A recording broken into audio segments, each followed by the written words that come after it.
In 1961, Pablo Casals, one of the music world's greatest cellists, was guest of honor at a concert of 400 Suzuki children at Tokyo's Bunkyo Hall. Addressing the audience, he said, as he wept, "I am witness to one of the most moving scenes that one can see. I feel such proof of heart here, of desire of a better world. How wonderful to see grown-up people think of the smallest like these, to teach them to begin life with noble feelings, with noble deeds. Perhaps it is music that will save the world." These are the Suzuki children, trained from infancy to hear and feel the most sublime sounds. They are imbued with faith in themselves and in life. They wake to music, hear it throughout the day, and are cradled by it at night. Music becomes their language, spoken with the joy of accomplishment, nurtured by love.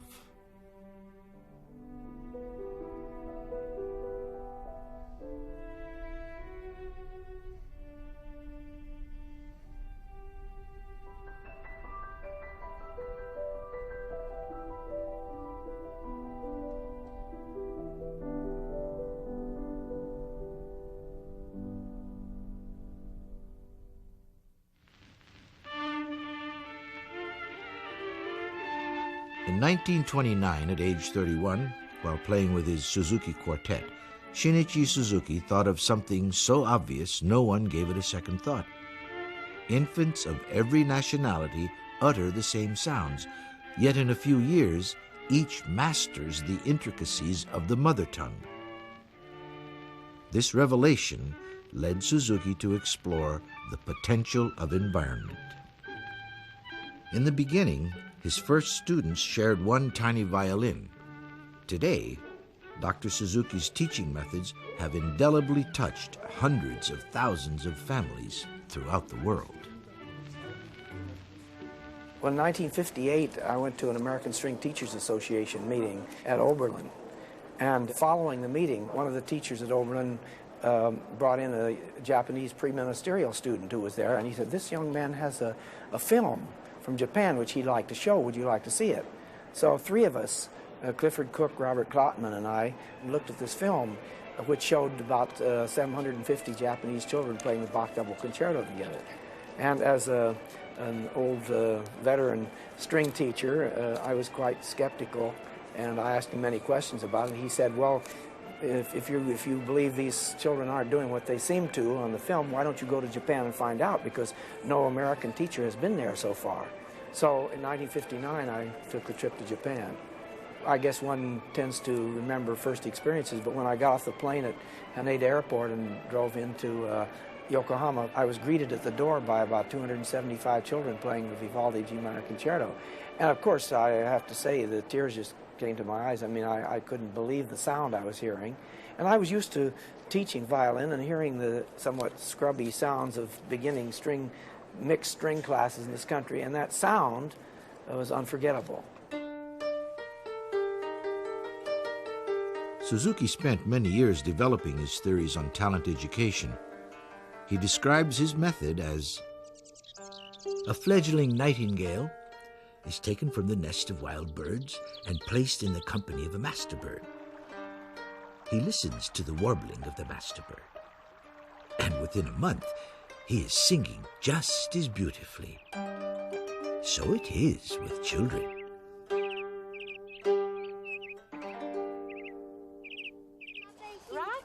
Obviously, kids all over the world learn to speak, even though there isn't any book which says these are the 5 steps that you need in order to be able to speak. Indeed, it's almost impossible to prevent them from learning how to speak. In fact, if kids live in a culture where there are 2 or 3 languages, they'll pick them all up.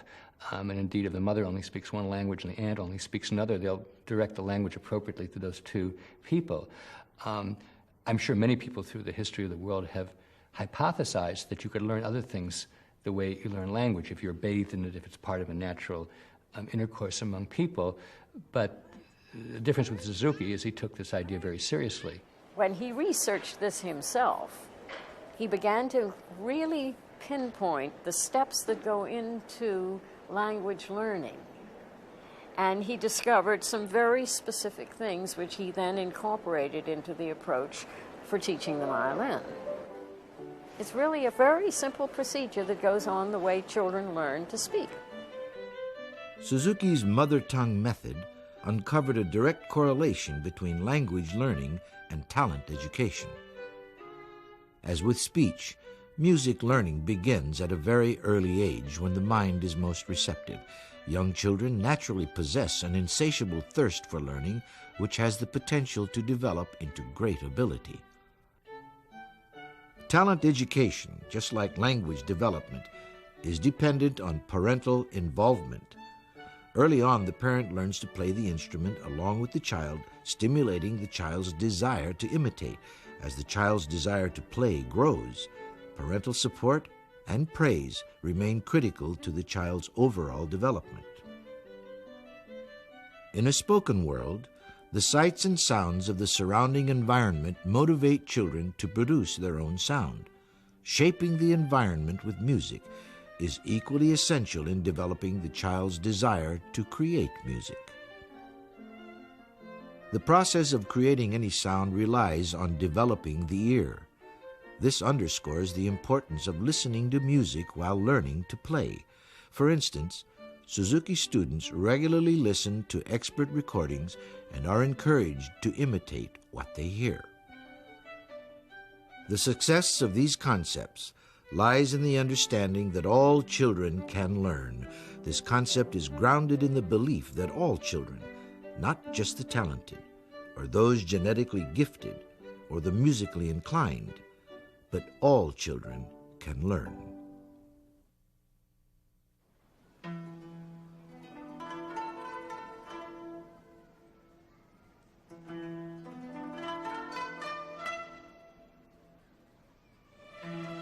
In 1853, Japan's 250 years of isolation was shattered by American warships in Tokyo Bay. Under the orders of U.S. President Millard Fillmore, Commodore Matthew Perry forcibly opened Japan's doors to worldwide navigation and trade, closing the era of Japan's feudal social and political system forever. In 1868, a new leadership emerged under the young Emperor Meiji. This period, known as the Meiji Restoration, was the beginning of the modernization of Japan. Politically, intellectually, culturally, and militarily, Japan would seek to grasp the new world with a single embrace.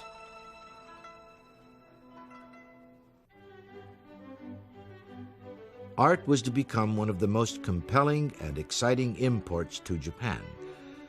European artists who had long been influenced by Japanese woodblock prints reciprocated by bringing to Japan Western recording technology, and for the first time, the Japanese were able to hear the works of Europe's master composers: Bach, Mozart, Beethoven, Verdi, Wagner. These powerful new sounds stirred great new emotions. From the time of his great-grandfather, Suzuki's family worked at home making the traditional shamisen, a three-stringed banjo-like instrument. But his father, Masakichi Suzuki, was fascinated by the violin. One day he borrowed a violin overnight and made drawings of it. And in 1888, he made his first violin. And from that beginning, he was to build the largest violin factory in Japan. Shinichi Suzuki was born in 1898 in Nagoya, Japan, and as a boy, he viewed the violin factory as just another playground. Suzuki tells the story about he and his brothers who used the violins as bats for playing ball. And that was the first time he realized that there was any importance to the instrument. And so when Suzuki first heard a violin, he heard a recording of Misha Elman, which so thrilled him that he had to go out to the factory and get a violin and try it. In his book, Nurtured by Love, Suzuki writes, "The first record I bought was Schubert's Ave Maria, played by Misha Elman. The sweetness of Elman's violin was like something in a dream. I was enthralled. My soul was moved. I brought a violin home from the factory and tried to imitate Elman. I had no score. I simply moved the bow, trying to play what I heard. I did this day after day. And finally, with great perseverance, I learned to play.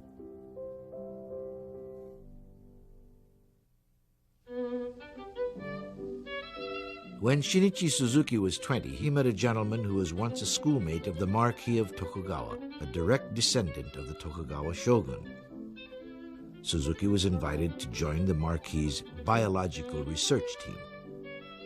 He took along his violin, and together with renowned pianist Nobu Koda, they gave evening concerts for the Marquis and his research team. The Marquis invited Suzuki on a year-long tour of the world. Then fate handed him the opportunity to fulfill his most ardent wish, to study the violin in Germany. Barely turned just 22, Suzuki's life was about to make a sudden and dramatic turn.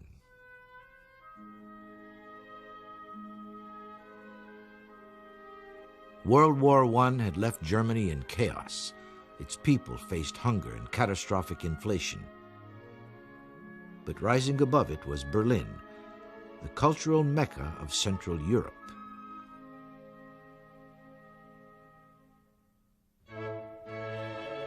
Music was one of the crowning glories of 1920s Berlin. There were 3 opera houses plus the Berlin Philharmonic. Among older musicians like Busoni, there were emerging young stars: Fritz Kreisler, Rudolf Serkin, Bruno Walter, Otto Klemperer, Arthur Schnabel, and Alban Berg. While in Berlin, Suzuki went to concerts virtually every day. He once wrote, I went to hear everybody from famous performers to young artists, looking for someone of whom I could say, this is the man I want for a teacher. Just as he was at the point of moving on to Vienna, he attended the Klingler Quartet concert at the Sing Academy. In Karl Klingler, a student of the great German violinist Joseph Joachim, Suzuki found the spirituality he was looking for. I heard the Klingler Quartet play Mozart, and something very strange happened to me. I seemed to be drawn into Mozart's spirit. I was not conscious of anything, not even my own being.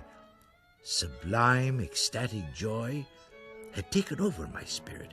Through sound, I had gone beyond the limits of my physical being.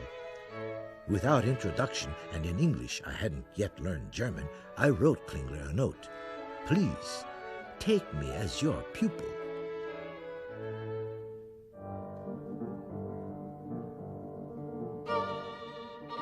During his study with Karl Klingler, and now under the wing of his German benefactor, Dr. Leonor Michaelis, Suzuki entered the cosmopolitan world of Berlin's social life.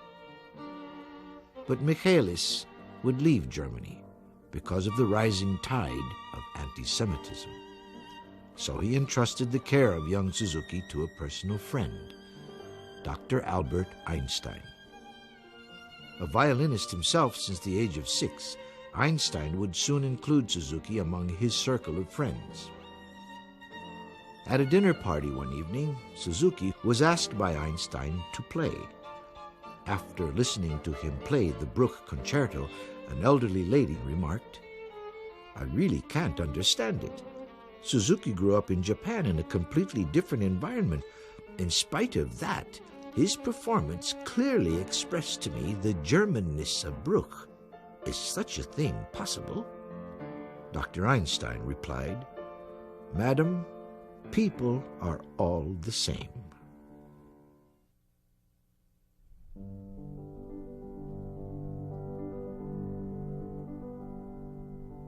On another occasion, a piano recital, Suzuki met Waltraud Prange, a beautiful 17-year-old Fraulein from a prominent musical family.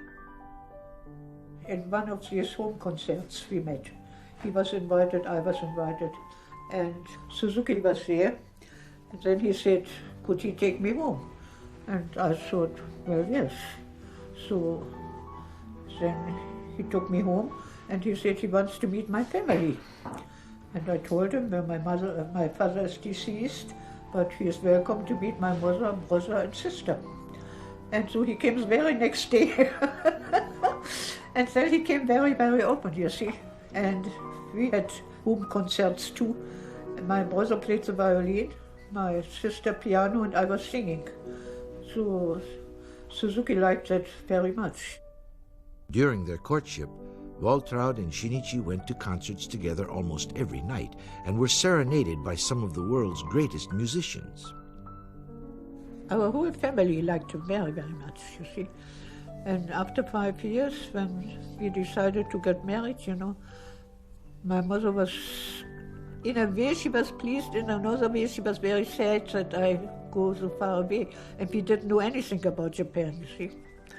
And of course, the other relatives, I mean aunts and uncles, and they came and told my mother, how can you, allow that? And oh my golly, finally I was so upset. I said, well, I will marry him and I will be happy without you. The large Catholic church where the ceremony was held was filled to capacity. As for Waltraud's mother's relatives, they were all there.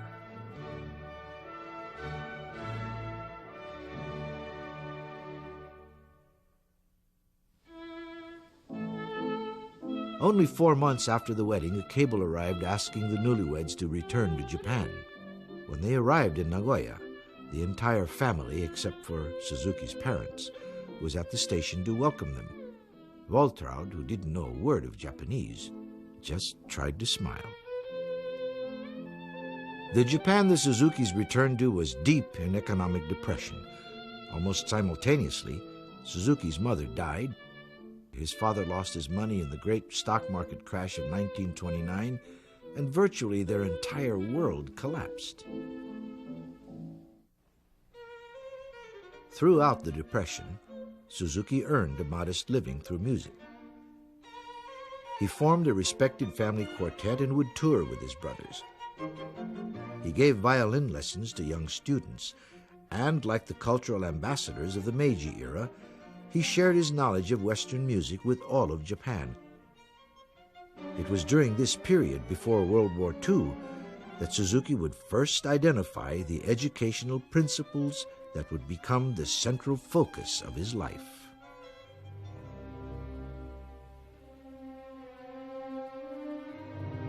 The now worldwide depression shattered Japan's fragile democratic institutions, and by 1931 convinced that prosperity depended on controlling the resources and markets of China and Southeast Asia, Japan's military leaders would seize Manchuria, ravage Shanghai, and would covet the world.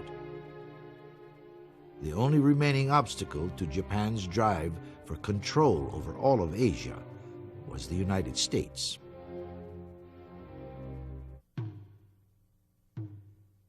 To destroy this obstacle, on December the 7th, 1941, Japanese forces attacked Pearl Harbor.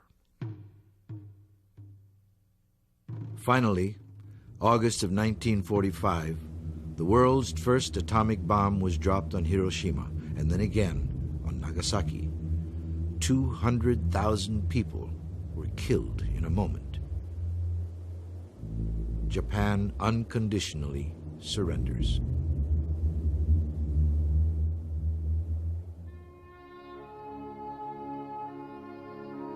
Rubble, twisted metal punctuated the desolate urban landscape of post-war Japan. But with quiet determination, and of all things, aided by her enemy, the United States, the Japanese people began the seemingly impossible task of rebuilding. The war was over, but not the problems. Suzuki had become ill from poor nutrition during the war, and he went to Matsumoto, a remote mountain village, to recuperate while Waltraud moved to Yokohama to work at the American Red Cross. In Matsumoto, Suzuki was offered a place to start a music school. But he declared, I am not interested in doing repair work on people who can play already. What I want to try is infant education. I want to teach small children not to turn out geniuses, but through violin playing to extend the child's ability.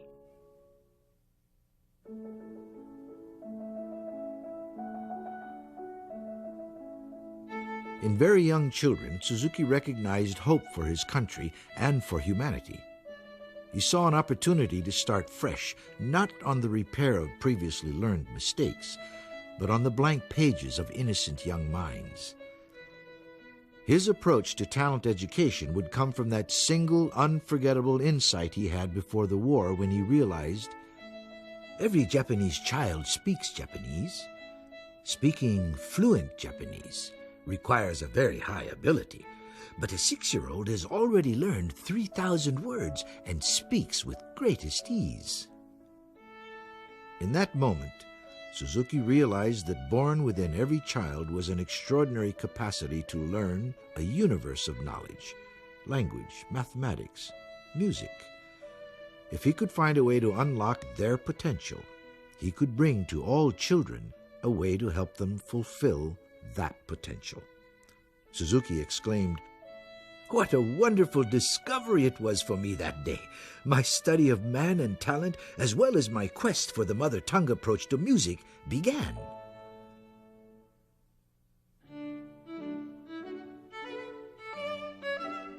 Suzuki's first students were very young. In 1934, his little pupils gave their first public performance. 4-year-old Koji Toyoda played Dvorak's Humoresque to an amazed audience. The media focused on the exceptional virtuosity of these young pupils with headlines like, "Genius is revealed." Suzuki felt that missed the point.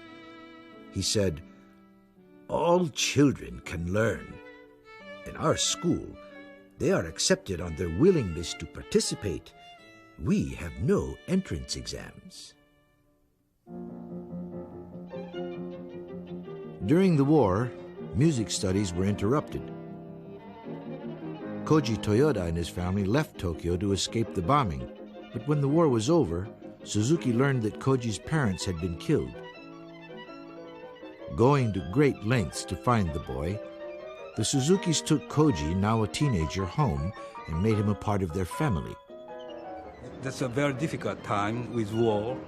I lost my father and I lost the contact in this period. And Dr. Suzuki asked whole Japan to look after me. And somebody had heard that and informed me about that. So I went to his home, and he, of course, he became like my father. Koji would follow in his teacher's footsteps to study in Berlin and would later go on to become concertmaster of the Berlin Radio Symphony Orchestra. Dr. Suzuki has greatness of spirit. That means, thanks to his idea, every children are gifted to do something wonderful. And he believed that, and he gave us all to believe it. So you see, there are many, many good violinists, many, many good musicians, and that's a great, great contribution.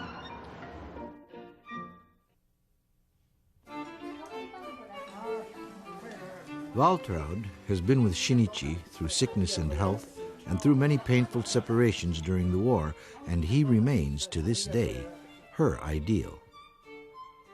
He was the most wonderful person I can think of. And he still is. He never changed.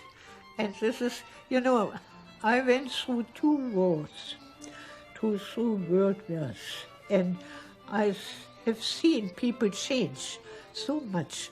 I mean, you think, oh, that's a very nice person. And then during the war, they are just the opposite, you know. But Suzuki never changed. He was and is a wonderful person. During the early years of the talent education movement, Waltraud Suzuki acted as her husband's secretary and personal assistant. She was among the first to envision the impact the Suzuki method would have worldwide. It was through her insistence that John Kendall, the first American to visit Suzuki, was invited to journey to Japan to witness the Suzuki method firsthand. I always came on Saturday, Sunday, and then I found a stack of letters here, unopened, you see. And I see all from the same person, from Professor Kendall. And I said, what's all this? So Suzuki said, oh, I read only one letter, and he wants to come. I said, now, and? Did you answer? He said, no. So I opened all the letters, you see, and always, why don't I ever get an answer? Is it possible to come? And I said, my God. So I said, what do you think? He wants to come. He says, all right, then he can come. So I wrote, you are welcome to come. And he came. Then Professor Kendall, he was so amazed, He said, I don't think the American mothers will do that. I said, I think they will, because every mother wants the best for her child. So why don't you first try it and then say something? Following his return trip from Japan in 1959, Kendall wrote a paper on talent education in the Bach and Presser Foundation report. In the report, Kendall said, there are nearly 75 teachers, 4,500 students in approximately 45 different centers in Japan. Probably 8,000 students who have studied or who are presently studying have been part of the talent education movement. The primary purpose of talent education is not to train artists, but to give all children the opportunity to develop the amazing potential which is illustrated in their ability to learn their mother tongue. In 1964, Suzuki made his first visit to the United States. A concert tour was organized to bring 10 young students to America. The children were chosen not for their virtuosity, but for their availability. I was a professor of music at the University of Tennessee, and I picked up the international musician, and I saw this picture of the great crowd of Japanese boys and girls, small ones, playing the Bach double concerto, and I thought, I wonder what that sounded like, but that sounded horrible.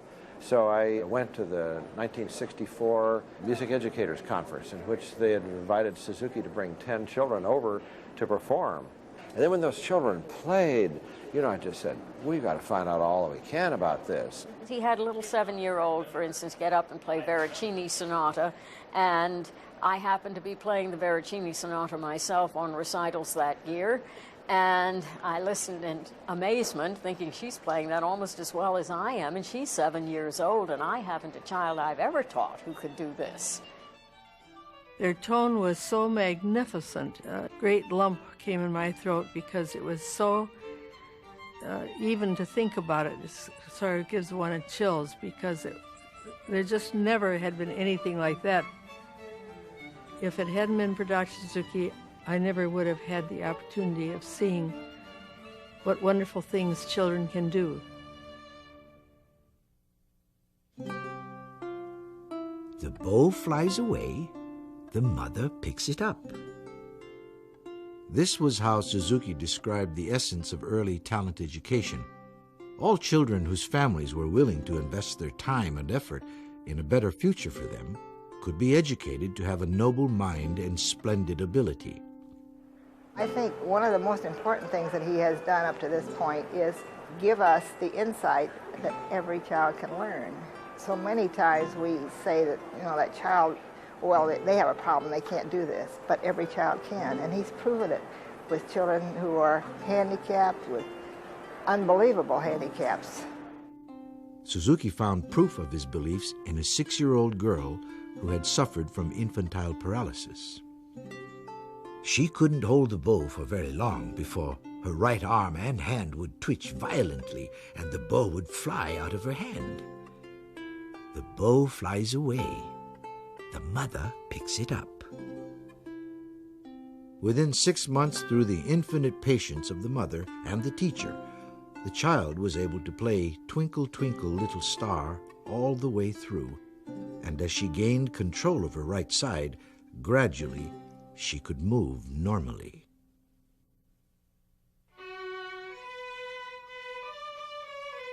As a thalidomide baby with stunted fingers on her left hand, Mika Maki's future seemed bleak. At just 2.5 years old, her life was already burdened by the stigma Japanese society had placed on her unfortunate disability. On a visit to observe her older sister's violin lesson, Mika accidentally met Dr. Suzuki. Suzuki walked her into Miss Mori's classroom and said, "Please, take care of this child.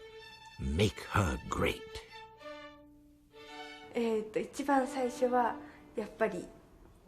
Of course, in the beginning it was hard since I was not able to use my arm from the time I was born. I couldn't even hold a bowl of rice or a can of juice. I didn't have any strength in my hand, so of course I couldn't hold the bow.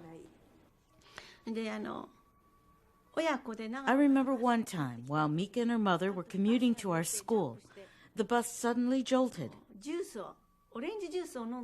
While holding a can of orange juice, she suddenly switched it to her left hand. Before then, she couldn't have held the can because the muscles in her arm were so weak. The muscles were so weak. But now she could grab the can. In the bus, she said she drank the juice right then. When the bus jolted, she must have held on with her right hand, leaving only the left hand free. I heard that she and her mother cried, holding each other on the bus. Isn't it wonderful? You can use your left hand. When I heard this story, I was also pleased. I didn't really intend to make her left hand stronger, but because she was practicing her bowing, she developed strength. The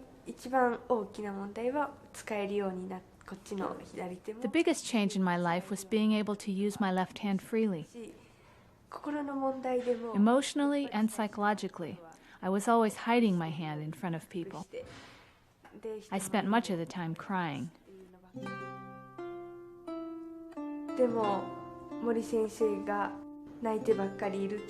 But Miss Mori told me that if I cry all the time, the sound of the violin would reflect my sorrow.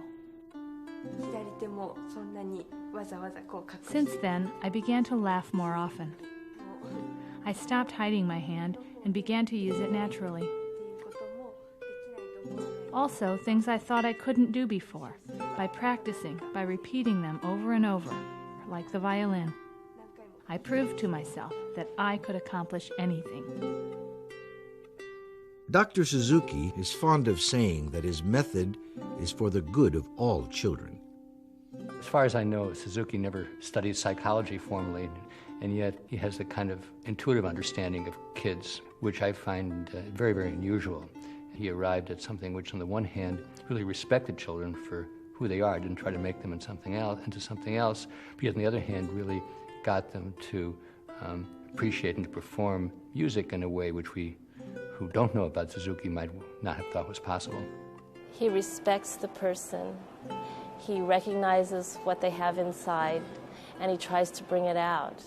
And he goes about it whichever way, communication-wise, psychology, his psychology of teaching, just watching him teach many different people. He just switches the right avenue for each individual person, and they all respond to him. He can convey things to the children and get results in just a really magical way.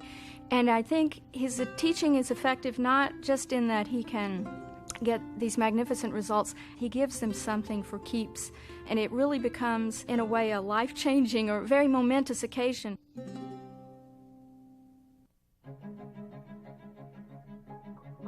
One of the first programs to teach the Suzuki method in the United States was a New York State grant project called Super. The summer of '66, we got $30,000 from the National Endowment and from the New York State Council of the Arts. And we named the project Project Super. SU stood for Suzuki, of course. P was for Penfield, one of our quite affluent suburbs. E was Eastman, and R was Rochester. So from all these areas, teachers were called and asked if they would like to participate in this experiment. Because one of the objectives of this project was to see if it was feasible in several different situations, that is, in the affluent suburbs at Eastman, which was like conservatory type of school that drew students from every area, and also in the Rochester public schools. So our adventures began, and of course they were very exciting, and the impact was interesting. It seemed to gather force. After the American String Teachers Association brought the first Suzuki children to the United States in 1964, the Suzuki method spread rapidly. In 1971, the Suzuki Association of the Americas was formed. It included all of the Western Hemisphere. In 1975, the first international conference took place in Hawaii. A series of international meetings followed with the countries of Japan, the United States, Canada, Germany, Australia, Korea, and Ireland, serving as hosts to the Suzuki Method World Conventions. The SAA's prime purpose has been to bring Suzuki people together, to sponsor things for Suzuki teachers and parents and children, and to develop more teachers to offer training, and to try to raise the standards of excellence in teaching. It's probably our prime focus is the development of teachers. And now we're at a point where we want to create recognition of what is a Suzuki teacher. And so we want to create a very highly professional organization that reaches teachers in organizations at a local level, a state level, a regional level, a national level, and the International Suzuki Association. At the 1983 Matsumoto Conference, the ISA, the International Suzuki Association, was formed. In 1991, the ISA became the sponsor of the conferences. Dr. Suzuki has been a very strong influence at all world meetings.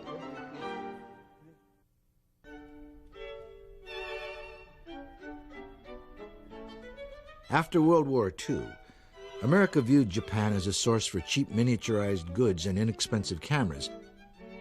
However, imitation would soon give way to innovation, and Japan would make major strides in the fields of electronics and automotive manufacturing.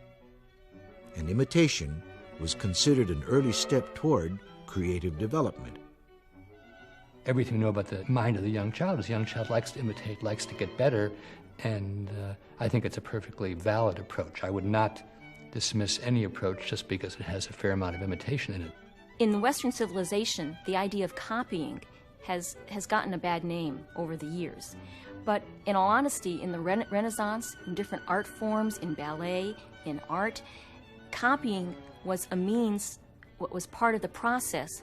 Painter went to the Louvre Museum and copied the great paintings. That is starting of studying arts, don't you think? Yeah. The Suzuki method is the same thing. If we don't copy the great paintings, great music, you know, we can't make real music based on that foundation. The impressive mass performances of hundreds of children has spurred much criticism from traditional music teachers. Traditionalists often describe the playing of Suzuki students as robotic, mechanically correct, but lacking true musical feeling. We probably emphasize individual interpretation and expression more in the West than in a more Confucian kind of society. But my observation of Suzuki is that one of the most important lessons is that this is a realm in which feeling is appropriate. I've always thought it was very weird in school that we put kids in individual seats and we penalize them for working together, when in the workplace, that's certainly, you want people to be able to work together cooperatively. And I think that Suzuki has been very appropriate in seeing how much of the learning really does take place when you have a wide group. We mustn't forget one fundamental concept here, and that is we are in the communication business, first and foremost. Music is a unique form of communicating. And so the study of music really is the study of how to translate the language of music, which everyone responds to, and incorporate them into yourself in a way that someone else can feel them on a musical level. And that's a very sophisticated learning process. The giants have an ability to communicate on a spiritual level, to help one through this translation process. One such person was Dr. Suzuki himself.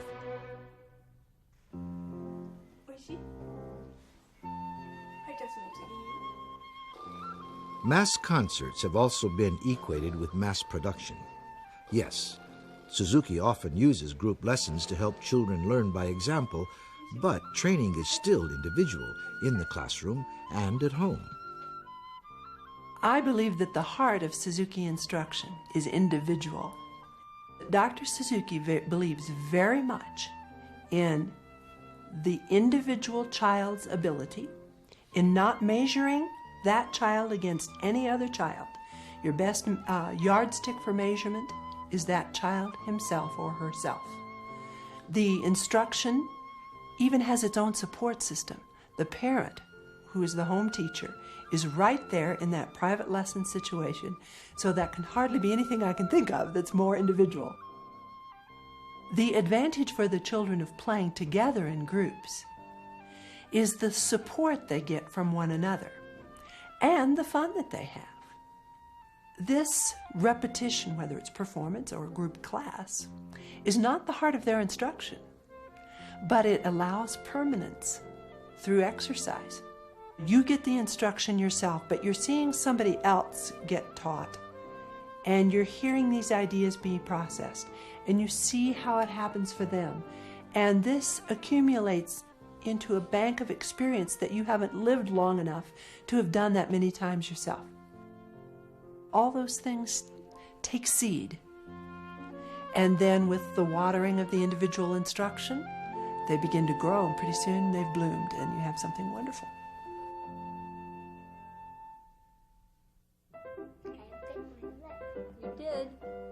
One final misconception is that the Suzuki children don't read music.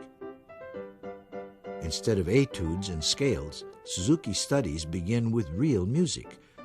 Students are taught to play first and then to read music once the playing skill has been established.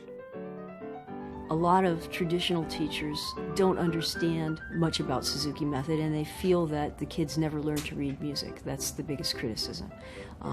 I would say to them that yes, children do learn to read music and they become excellent readers. We just wait until they're reading ready. We don't start them reading music at age 4 because they're not ready. They don't understand symbolism on paper. We in this country were so excited about the value of the ear training that Dr. Suzuki's approach allows, that perhaps we did make errors in our timing, not in what we did, but in the timing. I remember one of my own children, we delayed his reading longer than we should have, and so he was put in an orchestra in 7th grade, like in 3rd violins, because he couldn't read that well. But he was concertmaster by Christmas. And I said, I'm sorry you went through that. And he said, oh, it's all right. He said, I'll tell you one thing. It's a lot easier to learn to read than it is to play the violin. Western teachers have been quick to add music reading and theory to the Suzuki curriculum. The required technical training is inherent in the Suzuki violin repertoire through a system of 10 instructional books. This step-by-step method has been adapted for the piano, viola, cello, flute, harp, guitar, bass, and recorder.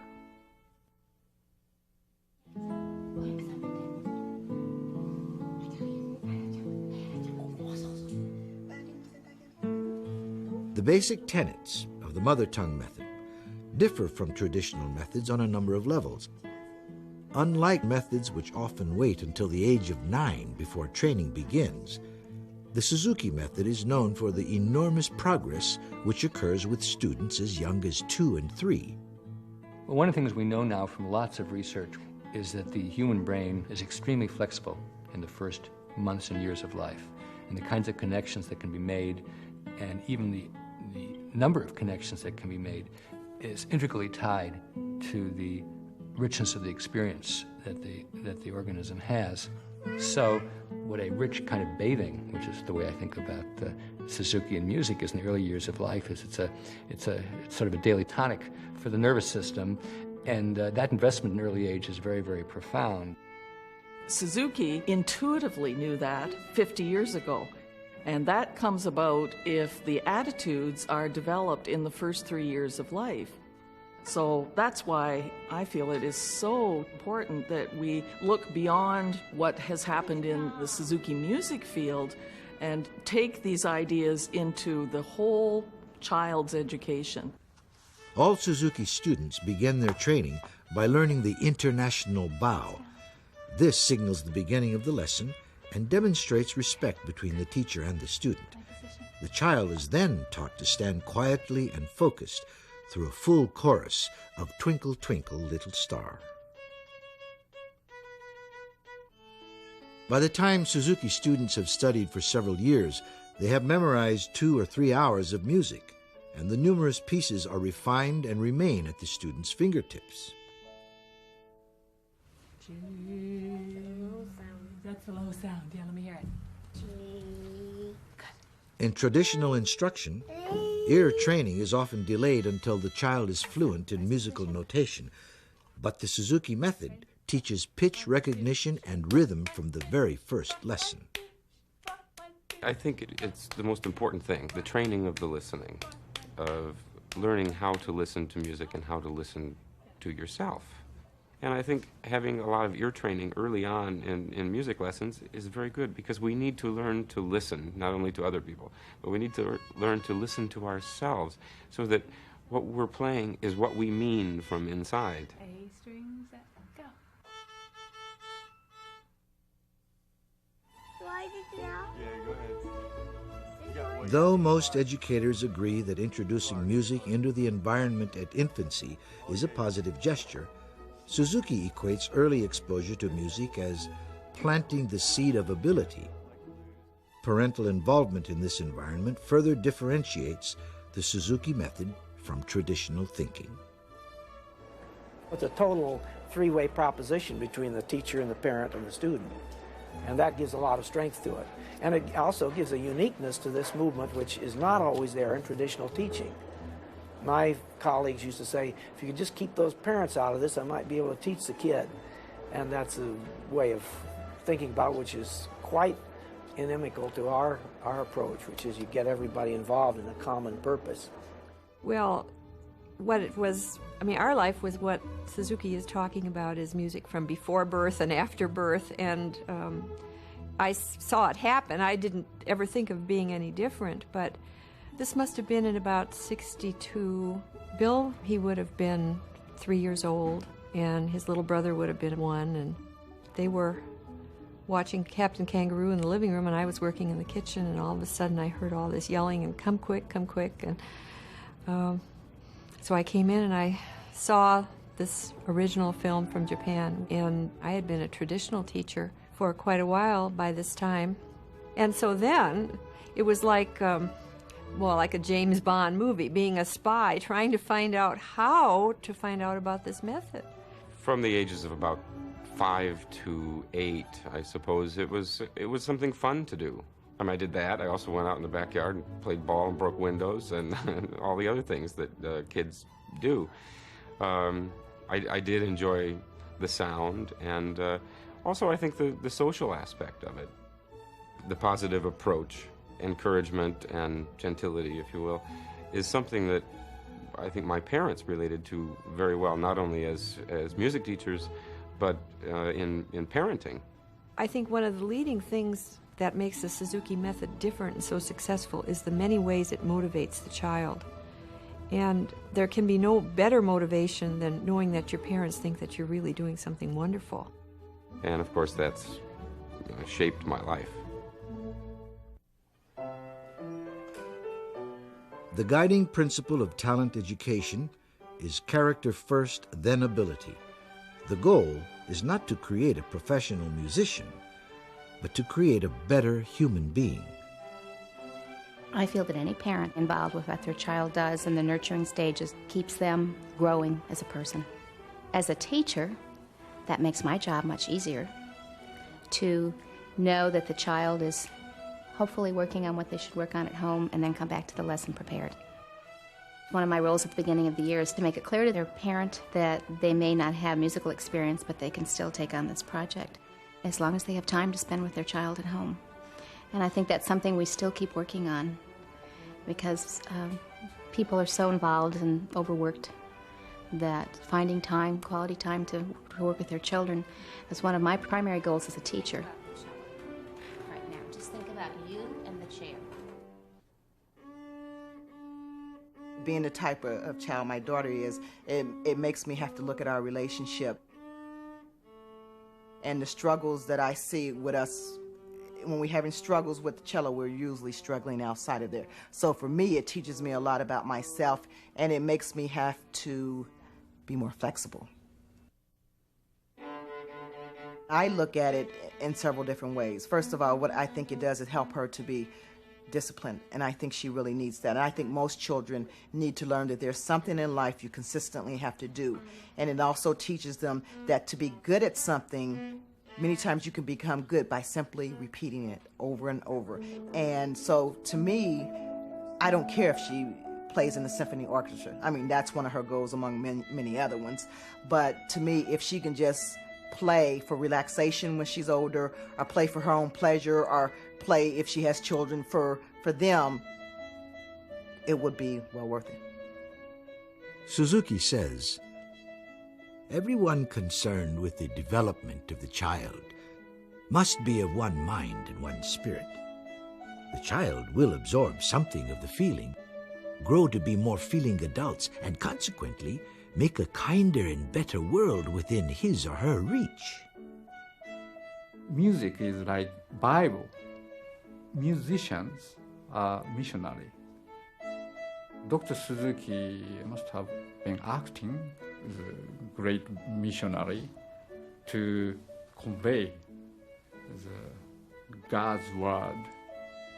This is an extraordinary man, and we mustn't forget Dr. Suzuki, the man himself, this extraordinarily charming, grand communicator. There is no question when you're in his presence that you're in the presence of a great man.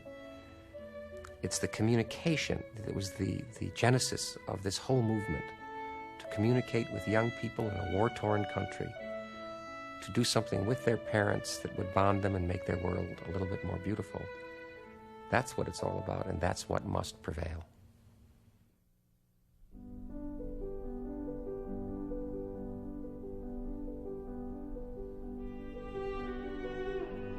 Pablo Casals was 75 when he went to Japan to hear the Suzuki students play. He said, "Music must serve a purpose. It must be a part of something larger than itself, a part of humanity." It is this spirituality that Dr. Shinichi Suzuki seeks to bring to the world. To quote him, "When the human race created the culture of speech and writing, it also produced the sublime culture called music. It is a language that goes beyond speech and letters, a living art that is almost mystical." Yes. Bach, Mozart, Beethoven live clearly and palpably in their music and speak forcibly to us, purifying us, refining us, and awakening in us the highest joy and emotion. It was Mozart who taught me to know perfect love, truth, goodness, beauty. He left me a legacy. In his place, I am to further the happiness of all children. He has shown me the immortal light. Mozart says to me, Life is sad, yes, but there is love. Let us go along together and comfort one another. Through the words of Issa, an 18th century Japanese poet, I understand Mozart ever more clearly. In one of his poems, Issa wrote, "Be it as it may, all my life is in your hands, now at the end of year. Though I am aware evening bells my curfew toll, I enjoy the cool."